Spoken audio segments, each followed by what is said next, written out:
Hey guys what's up it's me খিলিফ welcome to my channel guys. তো দেখতে দেখতে আবার বাঙালিদের সব থেকে বড় উৎসব দুর্গাপূজা চলে এলো। লাস্ট ইয়ার তো করোনায় সবকিছু শেষ করে দিয়েছিল, প্রেমিক প্রেমিকারা ঠিকঠাকভাবে পুজোতে ঘুরতে পারেনি। আর আমার মতো সিঙ্গেলদের কথা তো বাদই দাও, কারণ এরা এমনিতেও ঘুরবে না অমনিতেও ঘুরবে না। আই হোপ এবার সবকিছু ঠিকঠাক থাকবে, পুজোতে প্রেমিক প্রেমিকারা খুব ভালোভাবেই ঘুরতে পারবে। তো সবার প্রথমে সবাইকে শুভ শারদীয়ার অনেক অনেক শুভেচ্ছা, সবার পুজো অনেক ভালো কাটুক। তো আজকের ভিডিও হবে বাঙালিদের এই সব থেকে বড় উৎসব দুর্গাপূজা নিয়ে। তো সবাই ধৈর্য সহকারে বসুন, তো আর বেশি ভাট দেবো কেন, লেটস বিগিন।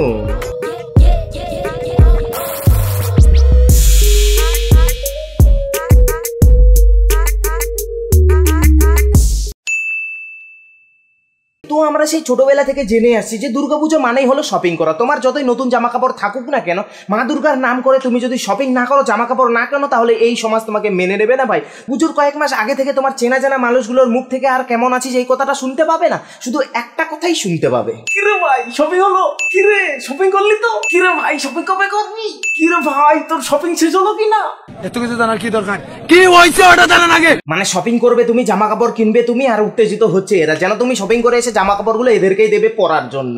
এদিকে তুমি কোন পরিস্থিতিতে আছো, তোমার টাকা পয়সা আছে কিনা সেটা জানার কারো বিন্দু মাত্র ইচ্ছে নেই ভাই। মানে তোমার কাছে যদি টাকা পয়সা নাও থাকে, তাহলে তুমি নিজের শরীরের অর্গানগুলো বিক্রি করে দিয়ে তাও পুজোর শপিং করো, জামা কাপড় কেনো, তবে এদের আত্মার শান্তি হবে ভাই। এবছর তো পুজোর শপিং এ জামা কাপড় জুতো এইসবের পাশাপাশি আরো একটা এক্সট্রা জিনিস কিনতে হবে। এই যে ছেলেদের তো তাও ঠিক আছে, একটা মাস্ক পরে পুজোর কটা দিন আরামসে কাটিয়ে দেবে, তারপর আবার পরের বছরের জন্য যত্ন সহকারে রেখে দেবে, যেমন আমি। কিন্তু এবার মেয়েদের কথা একবার ভাবো, যাদের পুজোর 5টা দিন মিনিমাম 10টা ড্রেস লাগে, তাদের মাস্ক কতগুলো লাগবে। শুধু কি তাই, তাদের তো আবার ড্রেসের সঙ্গে সঙ্গে ম্যাচিং মাস্কও চাই। এই পিঙ্ক মাস্কটা আমি পিঙ্ক ড্রেসের সঙ্গে পরবো, হ্যাঁ এটা সপ্তমীর দিন পরবো। আমার রেড মাস্কটা কই গেল, ও মা এই যে রেড মাস্ক, ও মা গো কি কিউট মাস্কটা। এই মাস্কটা আমি অষ্টমীর দিন রেড শাড়ির সঙ্গে পরবো, ও মা গো। এই ব্ল্যাক মাস্কটা আমি দশমীতে পরবো। এই ব্লু মাস্কটা, ও মা গো এটা একটু কিউট কেন, এটা আমি কথা বলবো ষষ্ঠীর দিনে এই মাস্কটা পরবো। পুজোর শপিং হয়ে গেছে।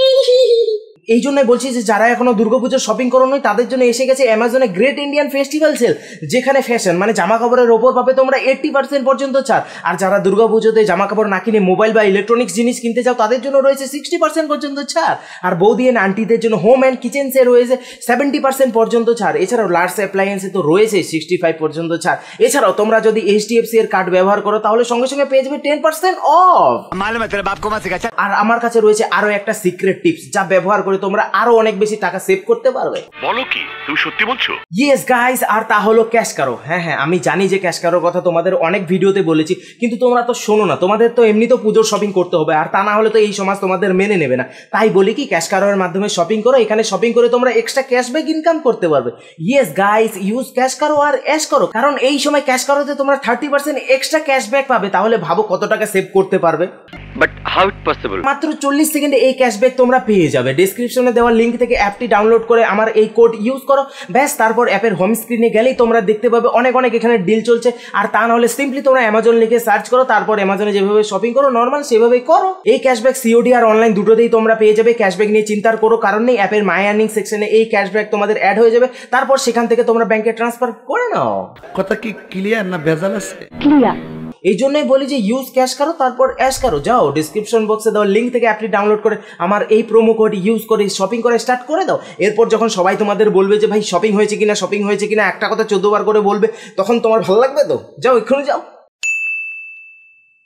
তবে দুর্গাপুজোর আগে কিছু প্রাণীদের কাছে শপিং করা ছাড়াও আরো একটা জরুরি কাজ রয়েছে। তোমরা নিশ্চয়ই বুঝতে পারছো আমি কোন কাজের কথা বলছি। হ্যাঁ, লিজেন্ড মডেলদের মা দুর্গা, শিব পার্বতী এইসব সেজে ছবি তুলে সেই ছবি সোশ্যাল মিডিয়াতে পোস্ট করে মা দুর্গা, শিব পার্বতী, অসুর এদের অপমান করা। দুর্গাপুজোর আগে মাঠে ঘাটে রাস্তায় কাশবনের ঝোপঝাড়ে জঙ্গলে গেলেই তোমরা দেখতে পাবে যেন স্বর্গ থেকে স্বয়ং দেবদেবীরা মা দুর্গা, শিব পার্বতী, অসুর এরা মর্তে নেমে এসেছে দুর্গাপুজোর আগে প্রি দুর্গাপুজোর ফটোশুট করার জন্য। এইসব মডেলদের মতে ভুল বেলপাতা, পুরোহিত এইসব ছাড়াও দুর্গাপূজা হবে, কিন্তু এদের মা দুর্গা, শিব পার্বতী এইসব ছেড়ে ছবি তুলে সেই ছবি সোশ্যাল মিডিয়াতে পোস্ট না করলে দুর্গাপূজা কোনোদিন হবে না ভাই। তাও যদি এরা ভদ্র সভ্য মা দুর্গা, বাবা শিব এইসব সেজে ফটোগ্রাফি করে ছবি তুলে সেটা সোশ্যাল মিডিয়ায় পোস্ট করতো, তাও না হলে সেটা মেনে নেওয়া যেত।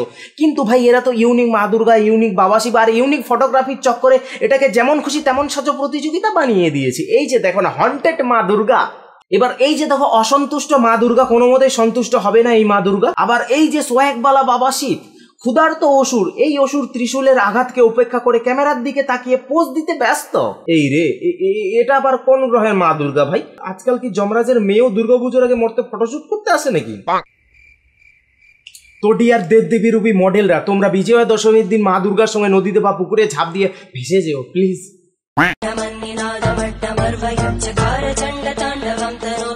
মানে আমাকে তুমি উঠায় নাও, উঠায় নাও।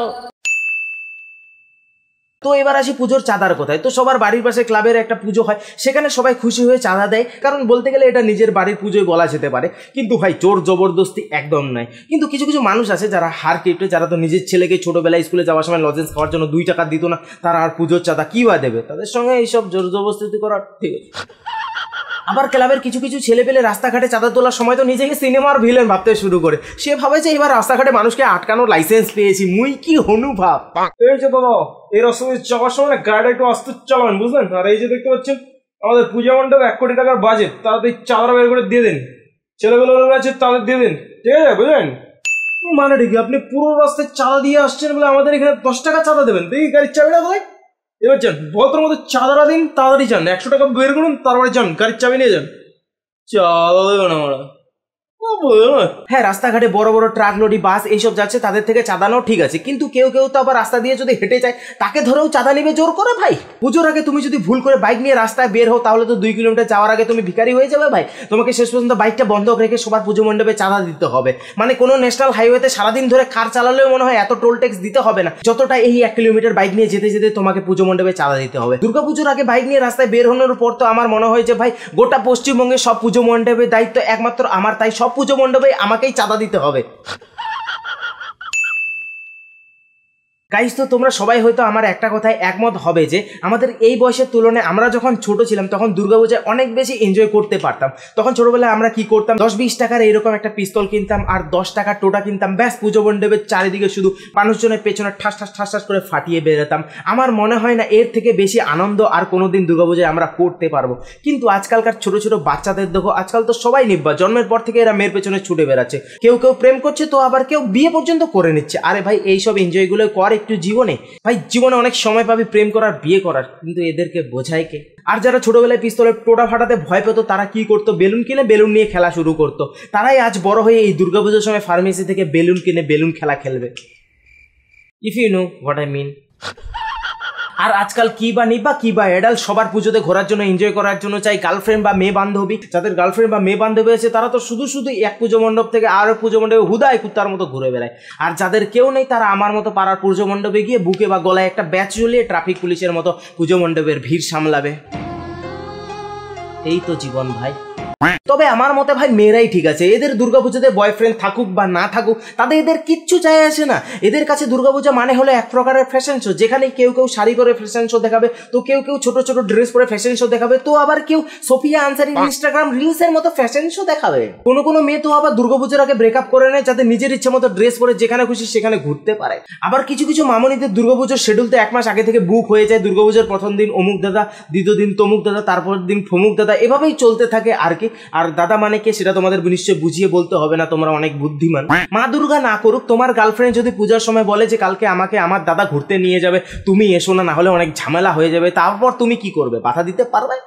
ইউ হ্যাভ টু বুঝতে হবে ভাই। आप क्रोनोलॉजी समझ लीजिए। আর এই যে দিদিরা, তোমরা অষ্টমীতে শাড়ি পরে অঞ্জলি দিতে যাবে, সে ভালো কথা, যাও, কিন্তু হ্যাঁ সোফিয়া আনসারি ঘুরতে যেও না যেন। আর এই যে আমার মতো ভালো ছেলেরা, তোমরা অষ্টমীতে যতই লাল নীল হলুদ পাঞ্জাবি পরে অঞ্জলি দিতে যাও না কেন, কোনো লাভ নেই ভাই। আমরা আগের বছরও সিঙ্গেল ছিলাম, এবছরও সিঙ্গেল আছি, পরের বছরও সিঙ্গেল থাকবো, চিন্তার কোনো কারণ নেই, এমনকি পরের জন্ম সিঙ্গেল থাকবো ভাই। साला ये दुख का खत्म नहीं होता बे।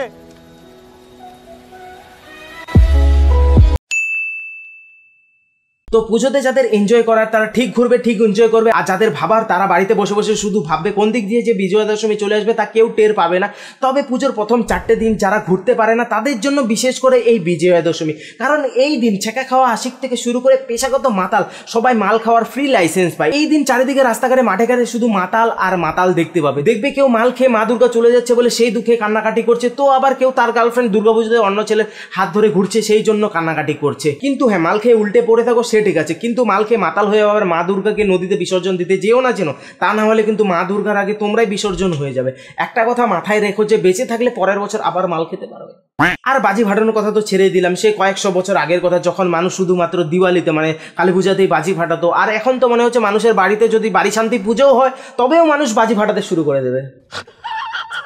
তো যে যাই বলুক না কেন, দুর্গাপূজার সময় কিন্তু আমাদের শহরগুলো অনেক সুন্দর হয়ে ওঠে, মনে হয় যেন এই এক নতুন শহর। তাই তুমি বড়লোক হও বা গরিব, তোমার পুজোর নতুন জামা কাপড় থাক বা না থাক, তোমার গার্লফ্রেন্ড থাক আর নাই থাক, প্লিজ পুজোর এই কয়টা দিন অনেক আনন্দ করো, অনেক মজায় কাটিও। কারণ দুর্গাপুজো বছরে একবারই আসে, আর দুঃখ কষ্ট করার জন্য তো সারা বছর পরেই রয়েছে। তাই এই পুজোর 4-5টা দিন তোমরা অনেক মজা করো, অনেক আনন্দে কাটিও। তো আবারও সবাইকে শারদীয় অনেক অনেক শুভেচ্ছা। সবার দুর্গাপূজা অনেক ভালো কাটুক, এটাই মা দুর্গার কাছে প্রার্থনা করি। তো আজকের ভিডিও এই পর্যন্ত। ভিডিওটা কেমন লাগলো অবশ্যই কমেন্ট করে জানিও, ভালো লাগলে লাইক শেয়ার করে দিও, আর চ্যানেলে নতুন হলে অবশ্যই সাবস্ক্রাইব করে বেল বাজিয়ে দিও এই ধরনের আরও নতুন ভিডিও দেখার জন্য। আর চাইলে আমাকে ইনস্টাগ্রাম ফলো করে দিতে পারো, চাইলে না করে দাও না প্লিজ প্লিজ। সো গাইস, পরবর্তী ভিডিওতে আবার দেখা হবে, তখন সবাই ভালো থাকবেন, বাই বাই।